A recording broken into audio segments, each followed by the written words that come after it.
무엇이었습니까? 갈라디아 3장의 말씀 보시면 의롭다. 뭘 받았다고요? 의롭다. 의롭다라는 말의 의미가 여러분 무엇입니까? 혹시 그 복을 느끼시고 경험하셨는지요? 의롭다 하심. 가장 먼저 떠오르는 말씀이 있으십니까? 의롭다. 윤희 소자야 내 죄 사함 받았느니라. 같은 말이에요. 의롭다라는 말은 죄 사함 받았다라는 말과 같은 말입니다. 죄가 사해졌다. 이 은혜가 여러분 속에 충만히 경험되면 좋겠습니다. 정말 내가 의로워졌는지, 내 죄가 사했는지, 이 경험이 여러분 삶 속에 구원의 확신으로 와닿는 귀한 날 되었으면 정말 좋겠습니다. 의롭다 하심 죄사함, 수없이 말씀드린 거지만 다시 한 말씀을 드립니다. 그 무슨 뜻일까요? 우리 마음이 진짜로 의로워졌다. 맞습니까? 네, 그렇습니다. 의롭다 하심 곧 우리 마음이 예수의 마음과 같아졌다.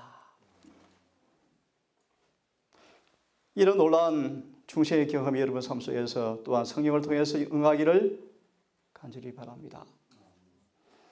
오늘 오후에 안식을 준비하면서 한 분의 설교를 좀 들었습니다. 재림 어떻게 어디에서 준비할 것인가 라는 말씀을 들으면서 그분의 간증 겸 두 분의 이야기를 옮기는 말씀을 기억합니다. 이 목사님을 한 장로님이 찾아오셨습니다. 목사님 상담 원합니다. 뭡니까 장로님? 혼란스럽습니다. 뭔데요? 수십 년을 재림신앙을 해오면서 구별돼야 한다. 구별돼야 한다라고 믿고 듣고 그렇게 살려고 열심으로 달려왔는데 이제 와서 섞이라, 섞여야 한다 라는 말을 듣는 것이 혼란스럽습니다. 여러분 조금 무슨 뜻인지 이해하시겠습니까? 요즘 교회 모습 같죠? 또 한 분의 장로님의 이야기를 옮겼습니다. 목사님, 학교와 세상과 재산과 모든 걸 포기하고 재림을 참으로 믿고 살아왔지만 그렇게 말씀하신 분들이 그렇게 산 분이 거의 없는 걸 내가 보면서 마음이 아픕니다. 그 두 얘기를 제가 전해 들으면서 마음속에 오늘 제목과 관계된 말씀이기 때문에 조금 말씀을 드렸습니다. 예담으로 들으시고요. 우리 말씀을 통하여 다시 한번 우리 마음의 허리가 동요매어지는 귀한 시간 되었으면 좋겠습니다. 우리는 제7일 안식일 예수 재림 교인들입니다. 한마디로 에스겔처럼 표징과 징조가 되었으면 좋겠습니다. 우리 모든 삶이 주님의 재림이 어떻게 어디에서 준비할 것인가가 우리 삶을 통하여 증거되는 삶을 살기를 간절히 소망합니다. 저희 동산이 그런 것 되기를 바라고요. 정말 거룩한 구별된 삶을 살면서도 소음과 빛의 역할을 다 감당함으로 마지막까지 이사야처럼 영혼을 구원하는 그 일에 힘을 다하는 교회가 되기를 간절히 소망합니다. 오늘 저는 주님 맞을 준비 됐느냐 라는 제목으로 함께 혹 세상의 명제를 당하여서 우리 마음이 소원해졌는가라는 생각도 들어지고 다시 한번 저의 마음의 허리도 동요멜끔 이 말씀을 함께 살펴보고 연구해 보려고 합니다. 주님 맞을 준비가 됐느냐? 우리 참이 잘 아시죠? 신랑 되신 예수께서 다시 오실 때 밝은 등불 들고 나갈 준비 됐느냐? 주를 나와 맞으라는 소리가 들릴 때 당황하지 않고 맞이할 수가 있느냐? 기름 준비하는 것을 게을리 말라. 깨어 기도하며 맞을 준비 됐느냐? 그날 밤에 영화로운 혼인잔치에 소리 높여 할렐루야 부르겠느냐? 그날 밤에 등불 들고 주 맞을 준비 됐느냐? 예비하고 예비하세. 우리 신랑 예수 오실 때 밝은 등불 손에 들고 기쁨으로 주를 맞겠네. 동산 청년들 이 말씀이 좀 찬양의 마음속에 와닿을 때 선명하게 떠오르는 재림운동 역사가 파노라마처럼 조명되어지는 지식이 있기를 바랍니다. 밝은 등불 들고 기쁨으로 주를 맞겠네. 또한 찬미를 좀 보겠습니다. 잘 아시는 찬미죠. 성도들아 깨어있어 하늘 권세 흔들리네. 너의 등불을 밝게 켜고 주를 맞을 준비하라. 볼지어다 구세주가 우리 죄를 사했으니 피로 씻은 예복 입고 면류관을 얻어보세. 피로 씻은 예복 입고 면류관을 얻어보세. 세상 나라 진동하며 죄의 나라 임하리니 일곱째의 나팔 불 때 은혜 복음 전파하라. 죄인들아 어서 오라. 구주 너를 부르신다. 은혜 줄 때 지나가면 나올 기회 다시 없네. 오시네 오시네. 이긴 자를 다스리러 영광으로 오시겠네. 오시네 주 오시네. 다시 한번요. 이긴 자를 다스리러 영광으로 오시겠네. 주를 맞을 준비가 됐느냐. 오늘 설교 본문의 말씀은 히브리 9장 28절의 말씀인데 조금 보이지 않죠? 이와 같이 그리스도도 많은 사람의 죄를 담당하시려고 단번에 들이신 바 되셨고 죄와 상관없이 자기를 바라는 자들에게 두 번째 나타나시리라. 영어를 좀 번역해 드리면 이렇게 되어 있습니다. 조금 잘 들으십시오. 예수님은 많은 사람들의 죄를 가져가시려고 요한복음 1장 29절 말씀처럼 보라 세상의 죄를 지고 간다라는 단어와 똑같은 단어입니다. 우리의 죄를 지고 가시기 위해서 가져가시기 위해서 단 한 번 들인 바 되셨다. 우리의 죄를 담당하시려고 우리의 죄를 가져가시려고 사하시려고 용서하시려고 제거하시려고 그분께서 단 한 번 돌아가신 바 되셨지만 이제는 영어로 직역하겠습니다. 두 번째 오실 것인데 그때는 죄를 담당하러 오는 것이 아니다. 영어로 그렇게 되어 있습니다. 그분이 땅에 초림하신 까닭은 우리의 죄를 담당하려 왔지만 그분의 두 번째 재림은 죄와 상관없이라는 말의 의미가 뭐냐 하면 죄를 담당하러 오지 않는다라는 것입니다. 마저 직역하겠습니다. 그분께서 죄를 담당하지 아니하시고 그를 기다리는 사람들 앞에 구원을 주기 위해서 두 번째 이 땅에 오시겠다. 다시 말합니다. 이와 같이 그분께서는 예수님께서 많은 사람의 죄를 담당하시기 위해서 단번에 들이신 바 되었지만 구원에 이르게 하기 위해서 죄와 상관없이 두 번째 이 땅에 오시겠다고 말씀하십니다. 아멘. 죄와 상관없이 죄를 담당하러 오지 않는다고 말씀을 하십니다. 주님의 초림의 길을 위해서 침례 요한이 부름받았죠. 광야 외치는 자의 소리가 되어서 예수께서 오시는 길을 예비한 자가 침례 요한이었습니다. 그것처럼 제7일 안식일 예수 재림계 저와 여러분들은 동일하게 유사하게 재림의 날에 설 한 백성을 준비시키기 위해서 이 교회를 우리를 불러주고 오셨습니다. 침례 요한이 그리스도의 초림을 위해서 한 백성을 준비시킬 때 십계명으로 그들의 죄를 환기시킨 것처럼 말라기 4장의 말씀이죠. 우리도 분명한 목소리로 하나님을 두려워하며 그에게 영광을 돌리라. 이런 거에 심판할 시간이 이르렀음이니 라는 유수한 기별을 통하여 주님의 재림의 길을 예비하기 위해서 노력해야 한다.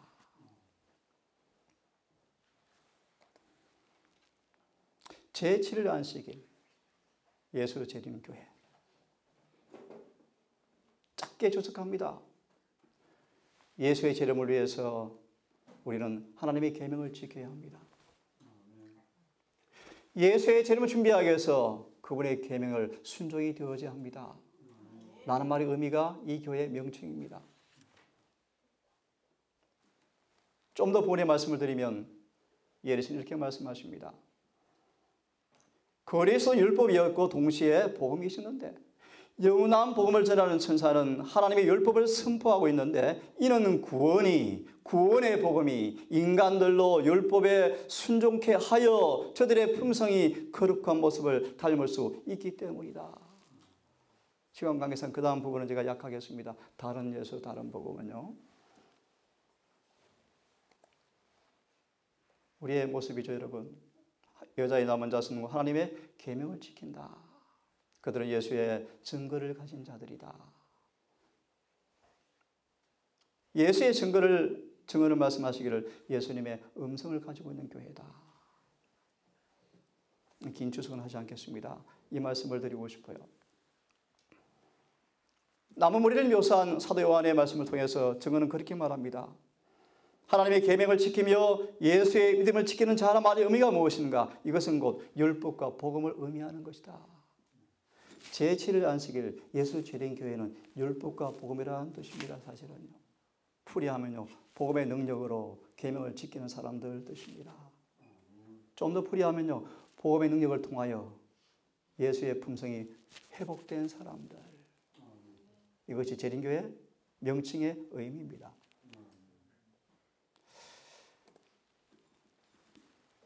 이 교회를 이름하여 어려운 표현이지만 셋째 천사의 기별을 짜들이라고 묘사합니다. 두 천사의 기별을 포함하여 계시록 10장에 증거되어진 다시 예언하여라 라는 직무를 맡은 교회가 마지막 재림교회입니다. 쉽게 말합니다. 예수의 재림을 준비시키는 교회가 마지막 우리의 사명입니다. 그러기 위해서는 아까 말씀처럼 하나님의 계명을 지켜야 한다고 말씀하시는데 오늘 그것을 잘 좀 상고해서 보았으면 좋겠습니다. 하나님께서는 고대 이스라엘을 부르신 것처럼 오늘날 당신의 교회를 부르셔서 이 세상에서 빛으로 서게 하셨다. 강한 진리의 칼, 첫째와 둘째와 셋째 천사의 기별로서 하나님께서는 교회들과 세상에서 분리시켜 당신에게 거룩한 접근을 하게 하셨다. 다시 말하면 이 기별을 통하여 타락한 교회와 세상을 분리시켜 주님과 연합시키는 기별, 주님과 하나가 되는 기별. 나아가서 말씀하시기를 그분께서는 이 마지막 교회를 왜 부르셨는가? 율법을 보관하는 자로 삼으셨다. 이 의미 잘 아시겠죠? 아브라함처럼 율법의 보관자의 말이 무엇입니까? 간단히 말하면 그분의 품성의 옹호자, 그분의 품성을 보관하는 사람들. 더 쉽게 말합니다. 우리를 통해서 예수를 보게 하는 사람들.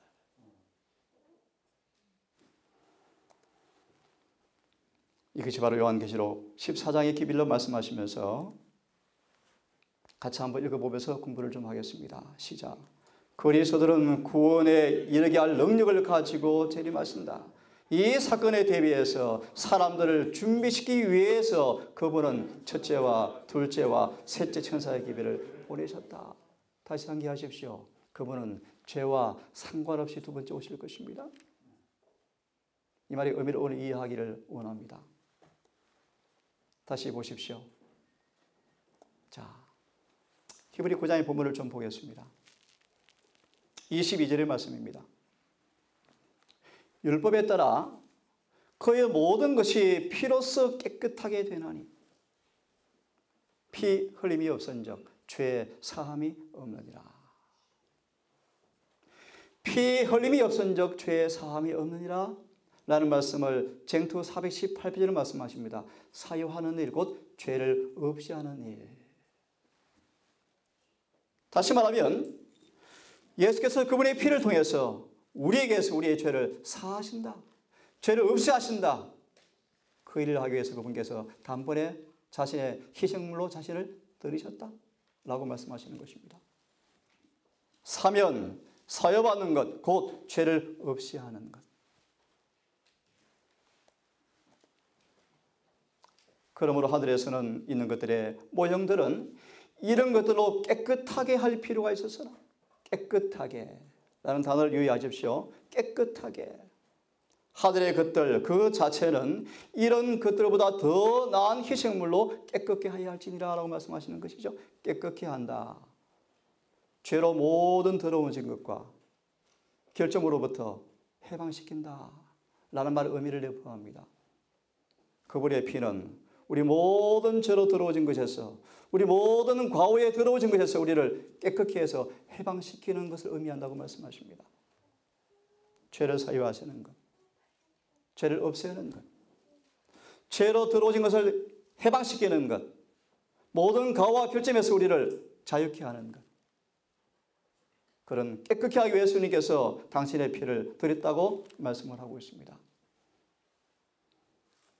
그리스도께서는 손으로 만든 그러한 처소들, 그 참된 것의 모형들 안으로 들어가지 아니하시고 하늘 그 자체 안으로 들어가사 이제 우리를 위하여 하나님 앞에 나타나시느니라.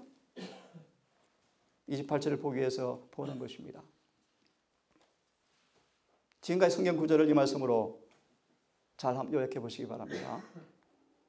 예수께서 성소 봉사를 끝내시고 지성소로 들어가셔서 구약시대 백성들의 죄가 믿음으로 말미암아 속죄의 제물에게 옮겨지고 그 제물을 피를 통하여 죄는 상징적으로 다시 성소로 옮겨졌던 것처럼 새 언약하에서 회개한 자의 죄가 믿음으로 말미암아 그리스도에게로 옮겨지고 그리스도께서 그것을 실제적인 하늘 성소로 옮기셨다.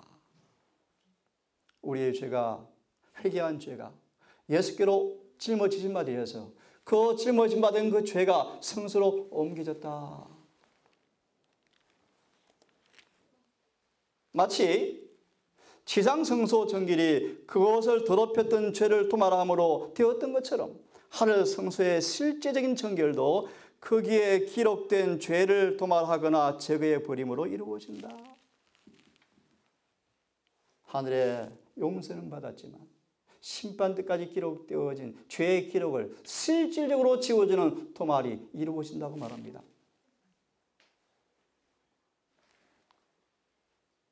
그러나 이 일이 이루어지려면 누가 죄를 회개하고 그리스도를 믿음으로 속죄 혜택들을 받을 자격이 있는가라는 사실을 결정하기 위하여 기록책들을 조사하는 일이 필요하다. 그러므로 성소의 정결의 사업에는 심판하는 일, 곧 조사하는 일, 곧 심판하는 일이 포함되어 있다. 조사, 심판 많이 들어보셨죠? 이 일은 그리스도께서 당신의 백성을 구원하기 위하여 재림하시기 전에 이루어져야 한다. 왜냐하면 주님께서 오실 때는 각 사람의 행위대로 갚아 주실 상급을 가지고 오시기 때문이다. 지금 하늘에 성소 정결 사업이 이루어지고 있죠.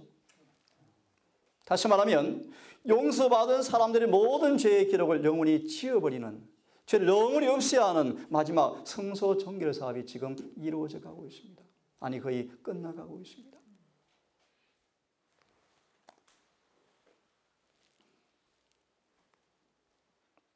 아주 의미 있는 말씀입니다. 그리스도께서도 당신의 고귀한 피를 흘리신 후에 당신 자신의 흠이 없는 의를 통하여 성전을 정결케 하시고자 성소로 들어가신다. 믿음으로만의 의의 경험과 성소 정결의 관계를 묘사해 주는 말씀입니다. 그리스도께서는 죄를 짓는 것을 허용하지 않을 뿐 아니라 그분의 의가 과거의 죄를 도말하고 현재 그분의 의가 마음을 충만케 하는 한 우리의 마음을 죄로부터 자유롭게 보존해 주신다. 이 경험이 지금 이루고자 할 것을 이 말씀 우리에게 시사해 주고 있습니다. 오늘 한 말씀을 자세하게 제가 추석할 마음을 먹었습니다. 다시 한번 오늘 본 성경과 관계된 말씀을 다시 마저 읽겠습니다. 그분께서 대제사장이 해마다 다른 것들의 피를 가지고 거룩한 곳에 들어가는 것처럼 자주 자신을 드려야 할 필요가 없으시니 그랬더라면 그분께서 반드시 창세 이래로 자주 고난을 당하셨어야 할 것이라. 그러나 이제 세상 끝에 그분께서 단 한 번 나타나서 자신을 희생물로 드려 죄를 제거하셨느니라. 조금 더 설명합니다. 용서는 여러분에게서 죄를 제거하는 것이고, 도말은 하늘의 기록에서 없애는 것입니다. 다시 말합니다.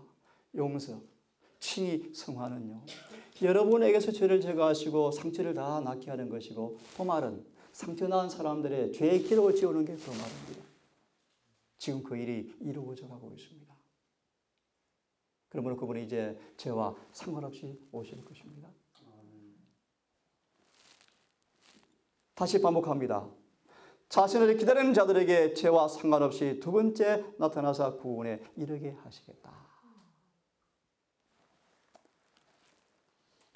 이 말씀은 너무나 중요한 말씀이죠. 이 말씀은 조금 제가 좀 불만함이었습니다. 선지자는 그의 임하는 날을 누가 능히 당하며 그의 나시는 때에 누가 능히 서리요? 말라기 3장 2절의 말씀이죠. 이 말씀을 대정토 426페이지로 말씀하십니다.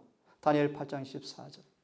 2300주야까지는 그때의 성소가 정결하게 함을 입으리라 라는 것과 같은 사건이다. 또요, 7장 13절에서 예적부터 계신 아버지 앞으로 인자가 앞으로 나아가는 장면과 같은 사건이다. 또요, 마태 25장의 열처녀의 비유와 같은 사건이다. 신랑이 호린 잔치에 들어가는 장면과 같은 사건을 의미한다. 그날 누가 능히 서리요? 그는 금을 연단하는 자의 불과 표백하는 자의 잿물과 같을 것이라. 그가 은을 연단하여 깨끗게 하는 자 같이 앉아서 뢰의 자손을 깨끗게 하되 금, 은같이 그들을 연단하리니 그들이 의로운 제물을 나 여호와께 드릴 것이라. 그 다음 말씀이 너무 중요한 말씀이에요. 하늘 성소에서 그리스도의 중보사업이 그치게 될 때 세상에 살아있는 사람들은 거룩하신 하나님 앞에서 중보자 없이 서게 될 것이다. 이 사실을 먼저 기억하십시오. 불응한 우리에게 이 사건이 도래할 것입니다. 중보자 없이 서게 될 것이다. 제가 어떤 말씀을 보니까 이 말씀 이렇게 반박하더라고요. 중보자가 없는 것이 아니고 중보자는 있다.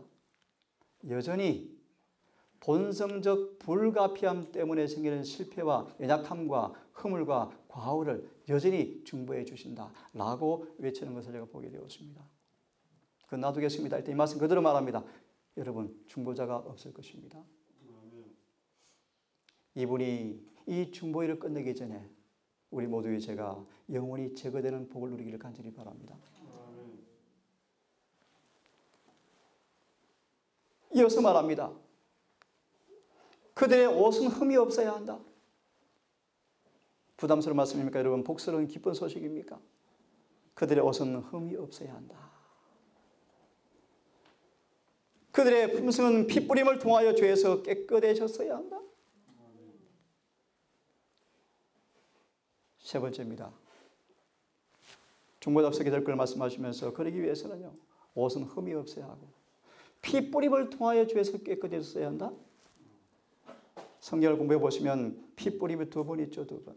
매일의 제사를 통하여 휘장에 뿌려지고 마지막 대속죄일에 속죄소에 뿌리죠. 그 말이 여러분 배우셨죠? 짧게 말합니다. 용서와 도말. 자, 나아가서 그들은 하나님의 은혜와 그들 자신의 꾸준한 노력으로 말미암아 악과의 투쟁에서 승리자가 되어야 한다. 참 중요한 말씀이에요.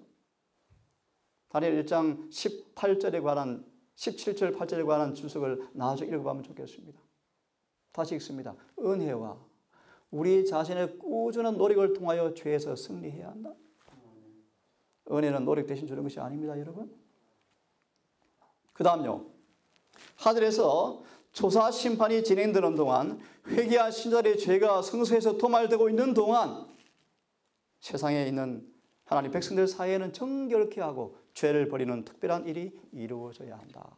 다 함께 따라하십시오. 요한계시록 14장의 기별에 이 사업이 또 분명하게 기록되어 있다. 이 일이 완성될 때 그리스도를 따르는 사람들은 그분을 재림을 맞이하기 위한 준비를 갖추게 될 것이다. 오늘 제목요, 주님 맞을 준비가 되었습니까? 그러기 위해서는 요한계시록 14장의 기별에 나온 이 사업이 우리 안에 이루어져야 한다. 다시 한번 복습해 보시겠습니까? 말라기 3장을 말씀 인용하시면서 쭉 말씀하십니다. 우리는 부른간 하늘 성소에서 중보자 없이 설 때가 온다. 그러려면 우리의 흠이 없어야 한다. 피 뿌림을 통하여 죄에서 깨끗해졌어야 한다. 그것은 그저 오는 경험이 아니다. 하나님의 은혜와 꾸준한 노력으로 죄와 싸워서 승리해야 한다. 지금 하늘에서 심판이 진행되는 동안 정결케 하고 죄를 버리는 특별한 일이 지금 이루어져야 한다. 이 사업이 바로 세순자의 기별의 내용이다. 이 일이 경험되어질 때 예수를 따르는 사람들은 재림 준비가 이루어진다. 이루어진 모습을 설명합니다. 영광스러운 주름 잡힌 것이 없는 교회의 모습. 아침빛같이 뚜렷한 해같이 맑고 기치를 버린 군대같이 아름다운 여인의 모습으로 준비된 교회를 대장투 425페이지를 우리에게 말씀을 해주고 있습니다. 10장을 좀 이따 보겠지만요. 히브리 9장 28절을 위해서 주님께서는 10장의 내용 나중에 연구해 보시길 바랍니다. 지금 하늘의 성소 정밀 사업을 하고 계십니다. 죄와 상관없이 오시고 죄와 상관없이 오시기 전에 중보가 끝이 날 때, 중보가 끝날 때 히브리 10장 18절 이제 이것에 사면이 있는 곳에는 다시는 죄로 인한 흙물이 없느니라. 중보가 끝이 나죠? 17절까지 내용을 이제 짧게 보겠습니다. 이 말씀을 좀 생각해 보시면서 다음 말씀을 한번 유념해서 들었으면 좋겠습니다. 구주의 중보 사업이 끝나고 죄를 위한 희생 제물이 더 이상 효력을 나타내지 않게 될 때까지 사람들을 암흑과 완고한 상태에 붙들어 주는 것이 사탄의 이루고자 하는 목적이다. 사탄은 잘 압니다. 중보가 끝이 나면은 더 이상 예수의 피가 효능이 없습니다. 더 이상 죄인들을 위해서 중보가 없습니다. 사단은 그분의 희생제물의 피의 효능이 더 이상 없을 때까지 완고와 무지 가운데 붙들어 두는 것이 마귀의 뜻이다. 요즘 제가 그걸 좀 느낍니다. 특별히 회개 없는 침례, 회개 없는 전도회, 회개 없는 교회의 모습.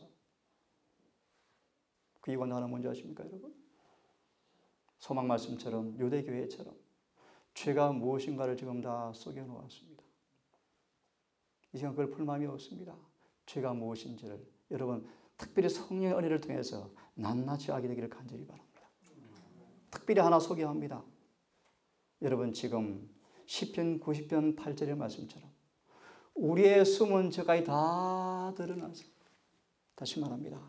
숨은 죄까지 드러나서 그분의 피로 깨끗함 받는 복을 누렸으면 정말 좋겠습니다.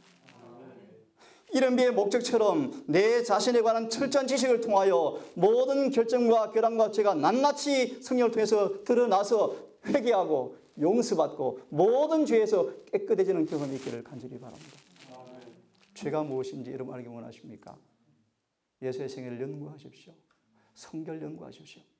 이 같은 사단은요, 무지와 암흑과 완고한 상태에 붙들어주는 것이 마귀의 뜻이다. 그제 두 분이 왔다 갔습니다. 저를 이렇게 평론하는 한 강사를 찾아가서 4시간 강의를 듣고 와가지고 일주일 내내 머리가 아팠대요. 너무 머리가 아파가지고 혼났답니다. 와서 몇 시간 대화를 나누고 말씀을 다시 한번 연구하다가 아주 시원한 경험을 하고 갔습니다. 왜 그 형제가 갈등했는가? 혼란이 와버린 것입니다. 혼란이. 아, 이렇게 주님께서 우리의 죄를 이렇게 해결해 주시고 이렇게 해결해 주고 이렇게 돼야 되는 것인데 그것을 애매하게 만들어 주니까 머리가 아팠답니다. 뭐 제가 그 핵심을 짚으면 또 누가 될까 봐서 말하지는 않겠습니다. 여하튼 여러분 시편 90편 8절을 다시 인용합니다. 주님의 얼굴빛 가운데서 내가 나를 보는 것이 아니라 하나님께서 나를 보는 것처럼 보는 영적 안약이 여러분 삶 속에서 은혜를 통해서 경험되기를 간절히 바랍니다. 이제 죄가 사면이 있는 곳에는 다시는 죄로 인해 흠물이 필요 없다. 하나 부언합니다. 중보자 없앤다 말의 의미가 뭔가? 간단히 말합니다. 중보자일 필요가 없는 것입니다. 왜 그럴까요? 그들에게서 죄가 영원히 도말되었습니다. 그럼 뭐 하면 될까요? 중보는 필요 없지만 지켜만 주면 됩니다. 얼마나 확실합니까? 근데 거짓 복음은요, 그렇지 않다는 것입니다. 본성의 불가피함 때문에 역시 넘어지고 자빠질 수 있다? 실수가 있다? 천만의 말씀이에요. 천만의 말씀이에요. 모든 결함과 결정과 과오가 이른 비의 능력으로 충만히 승리한 사람들에게, 늦은 비를 이미 받은 사람들에게는 그런 일이 안 나타날 것입니다. 이 말씀 하나 상기하십시오. 나는 많은 사람들이 환난 때 대제사장이 성소에 없는 상태에서, 너무나 분명하죠. 내가 아는 한 신학자의 설교는 이렇게 되어 있습니다. 고집적으로, 완고하게, 의도적으로 범하는 죄에 대해서는 중보가 없지만 여전히 본성의 불가피함 때문에 넘어지는 죄에 대해서는 중보가 있다. 제가 사이트는 소개하지 않겠습니다. 그것은 거짓 복음입니다. 이건 거짓 복음. 지금 우리의 결함과 결점을 그분의 피와 능력으로 이기기를 간절히 바랍니다. 많은 사람들이 대제사장의 성소에 없는 채 주의 안전에서, 아버지의 면전에서 살 수 있도록 되어야 한다는 사실을 깨닫지 못하고 있는 것을 보았다. 살아계신 하나님의 인을 맡고 환난 때의 보호함을 받게 될 사람들은 예수의 형상을 충만하게 반사하여야 한다. 토기문집 70페이지 말씀입니다. 우리 한 집사님 너무나 자주 인용하시는 말씀이죠. 주님께 성소를 떠나시기 직전, 계시록 22장 몇 절이죠? 14절의 말씀. 그대로 되라. 그죠? 불의한 자는 불의를 행하고 더러운 자는 그대로 불의를 행하고 더러울 것인데, 이는 그들의 희생과 고백과 기도를 하나님의 보좌 앞에 들어줄 대제사장이 성소에 없기 때문이다. 그러므로 다가오는 진노의 폭풍으로부터 영혼을 구원해내는 일은 예수께서 지성소에서 나오시기 전에 해야 한다.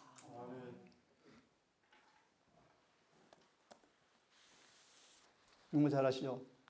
그 외에 주님 말씀 전할 때는 우리를 죄에서 깨끗게 하시거나, 우리의 품성에서 흠을 고치거나, 우리의 기질이나 성질의 결함을 고치기 위해서 오지 않는다. 만일 이 사업이 우리를 위해 이루어져야 한다면 예수님 재림 전에 이루어져야 한다. 그렇죠?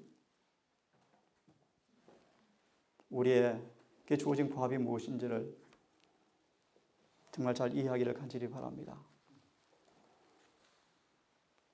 히브리 10장을 짧게 요약해드리고 정리를 하려고 합니다. 히브리 9장 28절에 관한 답입니다. 답. 10장의 말씀이요. 히브리 9장 28절에 관한 답안지가 히브리 10장 1절과 18절입니다. 하나하나 풀 수가 없습니다. 읽으면서 간단하게 설명해 넘어가겠습니다. 수많은 희생제물들은 희생제물의 목적이 무엇인가를 잘 말씀합니다. 수많은 짐승의 피로 해마다 제사를 드려왔지만 그 희생물들이 제사를 드리는 사람들을 완전케 할 수가 없었다. 만약에 수많은 짐승의 피가 희생제를 드리는 사람들을 완전케 했더라면, 2절입니다. 그랬더라면 경배하는 사람들이 단 한 번에 깨끗하게 되었다. 그래서 더 이상은 죄가 의식되지 않을 것이다. 그렇게 되었으면 제사는 끝이 났을 것이다. 그런데 그렇게 안 되었다. 다시 말합니다. 짐승의 피로는 죄를 없이 하는 그 일을 할 수가 없었다. 사람 완전히 할 수가 없었다. 죄를 거치는 일을 할 수가 없었다. 죄가 더 이상 의식되지 않은 그 일을 희생제물의 피로는 불가능했다. 만약에 그것이 이루어졌더라면 제사는 이미 끝났을 것이다. 라는 뜻입니다. 5절의 말씀. 그러므로 주님께서는 그 일을 하기 위해서 한 몸을 예비하셨다. 다시 말하면 그분 자신이 정말 사람들을 완전케 하여 다시는 죄까지 의식되지 않은 영원의 죄를 그쳐버리는, 그렇게 하는 그 일을 하기 위해서 그분이 이 땅에 한 몸을 가지고 오셨다. 그런 뜻입니다. 그러면서 이렇게 10절을 말씀하십니다. 이 뜻으로 말미암아 예수 그리스도의 몸이 단 한 번 영원히 드러짐을 통하여 우리가 거룩히 구별되었노라. 이 번역은 조금 좀 사실 잘못되었습니다. 그냥 이해하고 넘어가십시오. 제사장마다 날마다 서서 섬기며 자주 같은 희생물을 통하여 드렸지만 결코 죄들을 제거하지는 못했었다. 하지만 예수님께서 자신을 희생제물로 드리신 다음 오른편에 앉으셔서 그렇게 구별된 사람들을 단 한 번의 영원한 헌물로 영원토록 완전하게 하셨느니라. 영어를 좀 지역하면요, 거룩하게 된 사람들, 성화된 사람들, 그들을 영원히 이제 완전케 하기 위해서 보좌 우편에 앉아 계시는데 언제까지 앉아 계시는가? 13절, 원수가 자신의 발받침 될 때까지. 적용하겠습니다. 여러분 적용해 드리겠습니다. 예수님 발밑에 마귀가 무릎 꿇은 것처럼 이제 예수를 믿고 따라오는 사람들에게도 마귀가 예수의 중보를 통해서 우리 발밑에도 마귀가 발등상 무릎 꿇을 때까지 그분이 아버지 우편에 중보해 줄 것인데 그런 사람들을 주님께서 영원히 완전케 하시겠다. 15절. 그럼 어떻게 그렇게 구별된 사람들을 영원히 완전케 하시는가? 이것에 대해서 성령께서 이렇게 말씀하신다. 한마디로 말합니다. 우리 마음과 우리 생각에 그분의 법을 영원히 기록해 버리겠다. 더 쉽게 말합니다. 우리 마음과 생각을 영원히 당신의 율법과 당신의 품성으로 일치시켜 주시겠다. 그런 뜻입니다. 이렇게 한 다음 17절, 다시는 내가 그들의 죄와 불법을 기억지 않겠다. 이렇게 되었을 때 제사가 뭐한다? 끝난다. 죄들이 3인이 되었으므로 다시는 죄로 인해서 헌물이 필요 없다. 그런 뜻입니다. 그러므로 19절은 말하기를, 그러므로 형제들아 우리가 예수의 피를 힘입어서 그런 경험을 주시는 살아있는 지성소의 길로, 산길로 들어가자. 그런 뜻입니다. 새롭고 살아있는 길로 지성소로 들어가자. 그곳에서 이 일이 뭐한다? 지금 이루어져야 한다. 하고 계신다.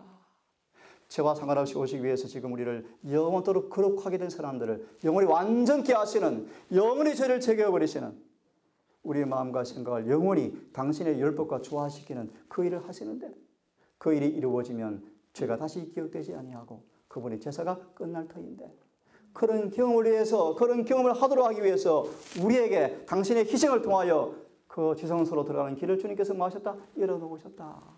그러므로 그곳으로 말아 들어가라. 그런 말씀입니다.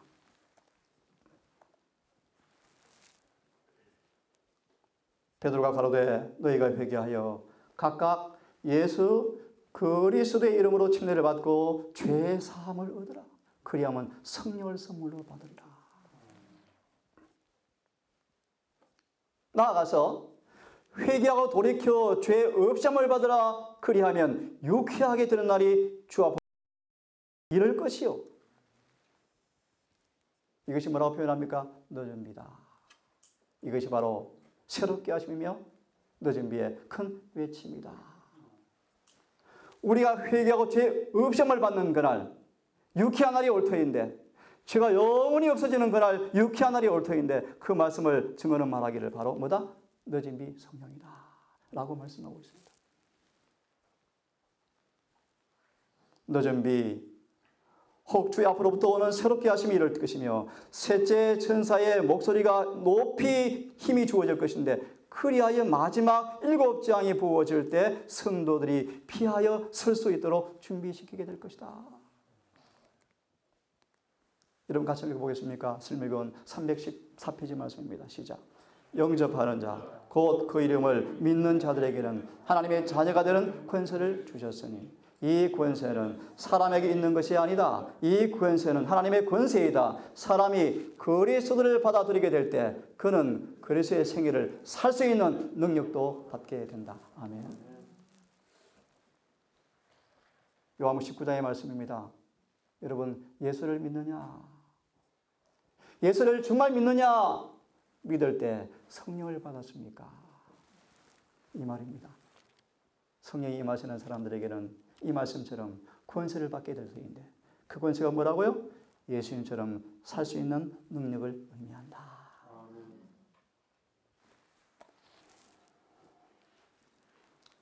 왜 우리에게 주님께서 율법을 주었습니까? 들어보시겠습니까? 그것은 당신의 나라를 구성할 백성들이 어떠한 사람이 되어야 할지에 대해서 오해가 없도록 하기 위해서 율법을 주었다. 말라기 3장 1절로 이해되어집니다. 지금 우리 모든 품성은 낱낱이 책망을 받아야 한다. 지금 빨리 책망받아야 합니다. 지금. 그래서 죄를 내놓고 빨리 용서를 받으셔야 합니다. 그리고 빨리 고침받으셔야 합니다. 그분의 지상생애는 율법의 완전한 표현이었으므로 기억하십시오. 하나님의 자녀라고 주장하는 사람들이 그리스도와 같은 품성을 갖게 될 때 그분의 계명을 지킬 수가 있다. 이게 하나님의 계명을 지키며 예수의 믿음을 지키는 자라 뜻입니다. 좀 쉽게 말하면요, 예수의 믿음을 갖는다가 무슨 말인가? 예수님이 내 안에 계시면 우리 마음과 생각, 그분의 마음과 생각과 같아질 것입니다. 맞습니까? 그렇게 되어지는 사람들은 계명을 순종을 하게 될 것이다. 이게 계시록 14장 12절의 말씀입니다. 다시 말하면 예수를 믿음으로 의롭게 된 사람들은 계명이 뭐한다? 지켜진다. 그것이 재림 준비를 하는 마지막 결론의 모습입니다. 그렇게 될 때 주님께서는 하늘 가족을 구성할 많은 사람들이 되었다고 믿을 수 있게 될 것이고, 저희는 영광스러운 그리스도의 의의 옷을 입고 임금님의 잔치에 한 자리를 차지하게 될 것이며 피로 씻은 옷을 입은 무리와 함께 연합할 권세를 갖게 될 것이다.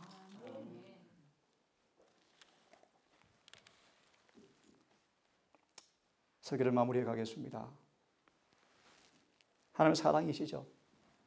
정말 사랑이시죠. 하지만 그 사랑이 우리의 죄를 묵인하게 하지는 않으신다고 말씀하십니다. 하나님은 사탄의 죄를 묵인하지 않으셨고 아담과 가인의 죄도 묵인하지 않으셨고 또한 그러므로 어떤 사람의 죄도 묵인하지 않으실 것이다. 우리의 죄를 못 본 채 하시거나 우리 품성 가운데 있는 결점을 묵과하지 않으실 것이다. 당신의 이름으로 그것을 극복하기를 바라신다. 이 동산의 삶이 에녹과 같은 삶을 통하여 진정한 그분의 증인으로 세상 앞에 나아갔으면 좋겠습니다. 오늘도 제가 한 분과 통화를 하면서 더 기도할 제목입니다. 동산이 더 거룩해져서 모든 삶의 진리와 부합되는 삶을 통하여 이곳을 찾아오는 사람들 앞에 정말 산표본으로 서기를 간절히 소망합니다. 오늘 한 가정과 기도한 것처럼 더 관대하고 더 너그럽고 더 이색하지 않고 우리 예수님 말씀처럼 인색할 수가 없고, 아시죠?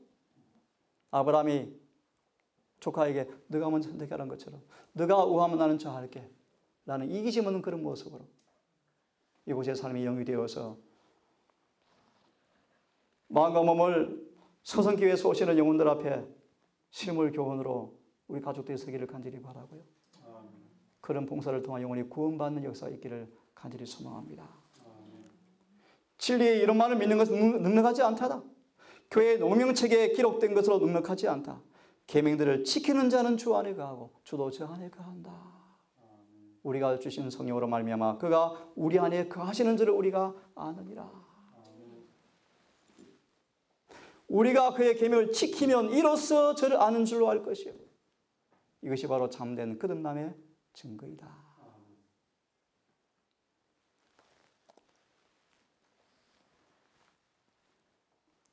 너무나 잘 아시는 말씀이죠.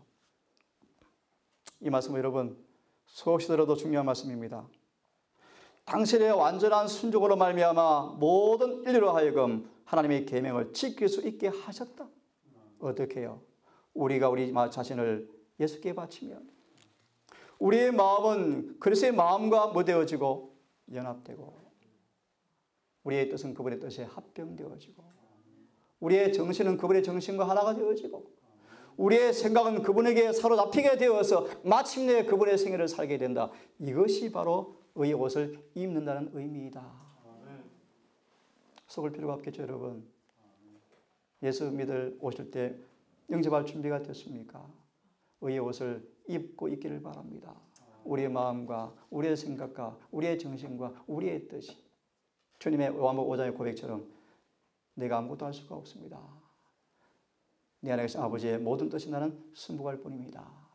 나는 예수의 고백처럼 진정으로 의의 옷을 입고 있는 것이 무엇인가를 여러분 삶 속에서 이 말씀처럼 철저히 여실하게 경험되어지는 그런 여러분 되기를 간절히 바랍니다. 이 말씀 읽고 마치겠습니다.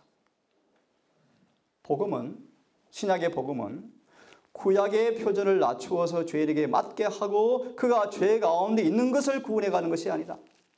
하나님은 그의 모든 백성들에게 순종, 곧 하나님의 모든 계명에 완전한 순종을 요구하신다. 하늘에 들어가는 유일한 자격으로 항상 완전한 의를 요구하신다. 그리스도는 우리의 소망이 우리의 피난처이시다. 그의 의는 순종하는 자에게만 입혀진다. 믿음으로 그것을 받아들여서 하나님께서 우리 속에서 아무의 죄도 하나의 죄도 찾아볼 수 없도록 빨리 준비하자. 오늘 여기까지 하겠습니다, 여러분. 믿음으로 의로워지는 경험을 통하여 우리 속에 하나의 죄도 찾을 수 없는 상태가 무엇인가를 경험하기를 간절히 바랍니다.